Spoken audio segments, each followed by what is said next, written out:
Hello everyone, my name is Chelsea Foka and I'm currently a fashion merchandising major here at Long Beach State. And I just wanted to thank you right off for coming to my presentation on discharge dyeing. Alright, so I have a question. How many people here have designed their own shirt? Alright, a couple of you, that's good. Now, how many people have spilled bleach on themselves cleaning the sink or maybe even doing laundry? A little bit more of you. So you probably won't believe me when I say it first, but you actually kind of performed a form of discharge dyeing at a very basic level.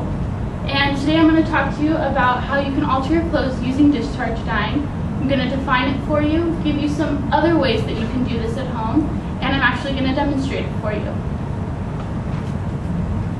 So first off, the ways to alter your clothes.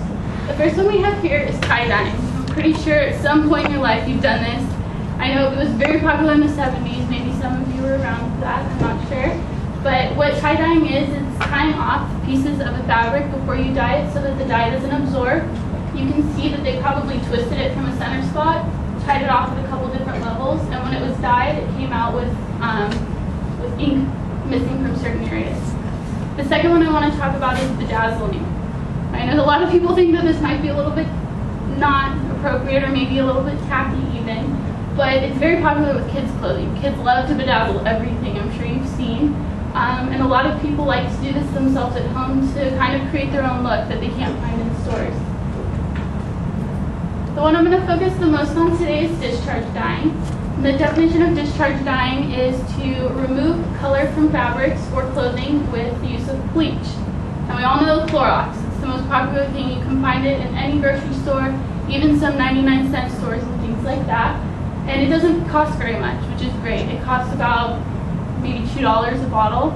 But you can see an example of kind of something that I'm going to do. He probably just sprayed some bleach on it to create that pattern, but I'm going to focus on doing something with a little more direction.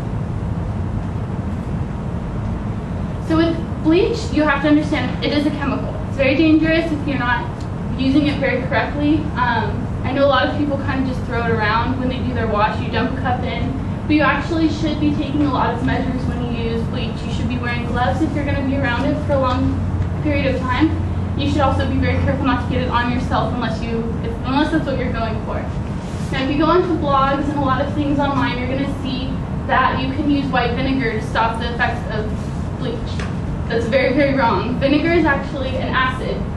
As you can see right here, it's 5% acidity. That is going to only enhance the effects of your bleach. So if you pour vinegar on your bleach to stop the spreading of bleach, it's actually going to make it worse and probably almost burn a hole in your fabric. What you should be using is hydrogen peroxide, which you can also get at any convenience store, Rite Aid, or a drugstore. There is the normal one that you'll find on the shelves is a 3% solution, which is perfect for what we're going to do today. And up at the top, I don't know how many of you are familiar with chemistry and balancing equations, but this is a balanced equation when you combine hydrogen peroxide and chlorine. So there's two types of things that you can do with discharge dyeing. You can create patterns or a design. First one I want to talk about is patterns. As you can see here, she's kind of pulled off tree branches to create her own design. What we do with discharge dyeing is you can create a design or pattern on one t-shirt, or you can do yards and yards of fabric. For more larger projects, what she's doing is using the yardage, and she's spraying with her bottle the chlorine bleach solution onto the fabric. And as you can see as a result over here, the places where you put the tree branches aren't affected by the bleach and remain black, whereas the places that were sprayed with bleach have turned kind of like a brownish red color. The next one you can do is designs. And these are a little more complicated. They take a little bit more skill. And they're really difficult in the fact that when you use discharge dyeing for designs and you create a stencil like this person did, you really have to think about it and create a negative of what you're trying to achieve. So in the first one you see he creates a complete outline of the fish that he wants, and he sprays the chlorine on it. And the second one he uses another different stencil to create the detailing inside of the fish, being sure to cover the parts that he's already sprayed. So you can see the finished product down here, and he's actually using a felt Sharpie to kind of go over it and make the design pop a little bit more, where you can see the finished result over in the far corner. Now we're going to do it at home or in our classroom. So the things you're going to need, you actually need a couple different things. You need 2 containers. You need one filled with water and one to pour your hydrogen peroxide solution in. I recommend that you do this all beforehand and have everything set up, because once you get bleach on your hands, you don't want to be touching other things and contaminating them and ruining other items in your house. And you always want to use protection. Like I said, chlorine is a chemical. And I don't want to ruin my nice outfit, so I'm actually going to put on a t-shirt to protect myself. And it doesn't matter if it's a clean t-shirt, a white t-shirt, you kind of just need something that will cover the majority of your clothing and that you don't really care if it gets bleach on it. And the next thing I'm going to do is I'm going to use some gloves, because your skin is a natural fiber. You don't want to ruin it with bleach, especially if you're going to be dipping things or handling a lot of it. And then we have our t-shirt.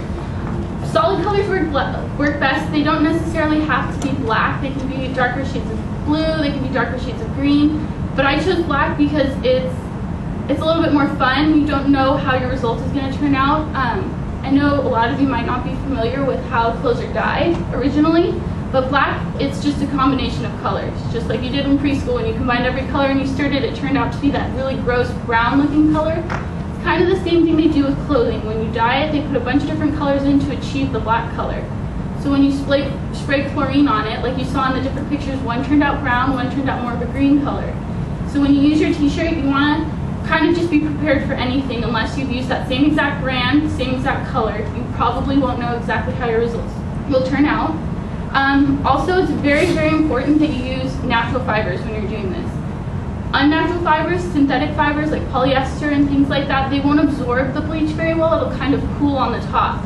So you want to make sure you at least have a 50-50 blend. And right now I'm using 5% spandex, 95% cotton. Now with your t-shirt, chlorine is going to soak through it. So you always want to have something that protects the other side of your shirt. I kind of MacGyvered my own little cardboard base so that I can put the shirt through very easily. And you want to pull it up as far as you can, just so that the bleach doesn't sit on the side of it and slope down and kind of create a different design than what you were looking for.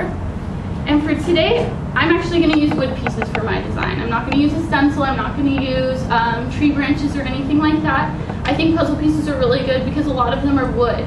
If you use paper, or if you use anything that would be able to get soaked through, your design won't come out as crisp and as clean. So it's important to use sturdy stencils or sturdy appliques.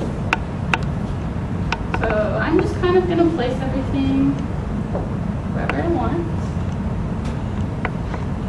And then I'm going to use my solution. My solution is 2 parts water, 1 part chlorine. I actually got a spray bottle that has measurements on the side, so it's really easy for me to keep that solution accurate. If you do a little bit more water, it's not going to hurt your shirt. You just want to make sure you're not using pure chlorine. That will burn a hole in your t-shirt. And here I have my 3% hydrogen peroxide solution, which I got in a convenience store for about $2. I'm just going to spray very lightly. You don't want to over douse your shirt, because if you do that, it's going to be very blotchy in certain areas. You kind of want to get an even covering unless you're going for a very blotchy look. And you want to make sure not to cover your applique or your puzzle pieces too much, because the chlorine will sit on top, and when you pick them up, it'll just slide off and land on your shirt. So as I'm spraying, I'm kind of going evenly to make sure that I get all the areas in between the puzzle pieces. And then once you're done, it's going to take a minute for the chlorine to set in. You're going to see a color kind of start to come through, but you want to leave your puzzle pieces on or your stencil on for at least 4 minutes maybe if you want to get a very, very vibrant background. I actually did this before yesterday at my house using the same stencils, and it turned out really good. It dipped very well. I'm going to wait a little bit.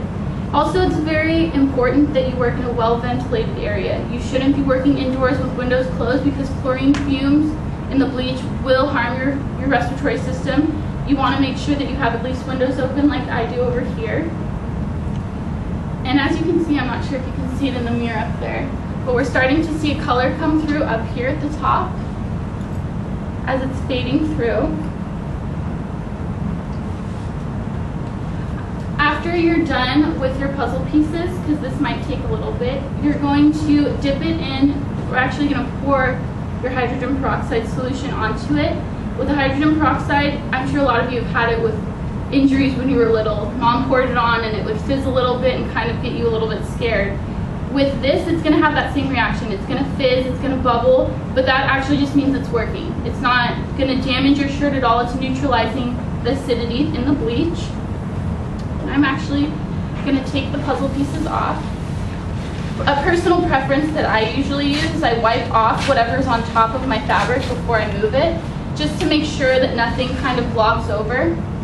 Like I said, I'm a very, very big perfectionist and I don't like mistakes. And then very carefully with your gloves on, you're going to remove the puzzle pieces.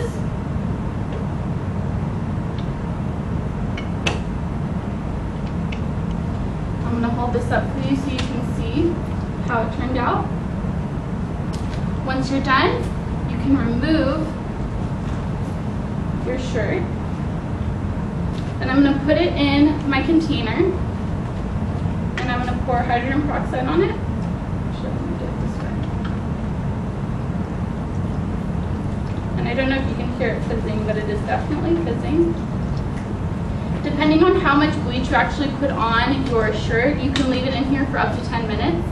You just want to make sure that it's been completely neutralized so that when you dip it in your water, it's not going to spread the chlorine. So once that's done, you can put it in water and just let it soak for a little bit. I recommend letting it dry after you've dipped it and then washing it in your washing machine again, just so that no chlorine is still on it. And our finished product should turn out something like this. So to conclude for my presentation, I just wanted to thank you all again for coming and learning about discharge dyeing. Hopefully you'll be able to take this information home and create your own patterns on your own shirts. Maybe next time you school bleach on you, you won't be so disappointed. You'll be inspired.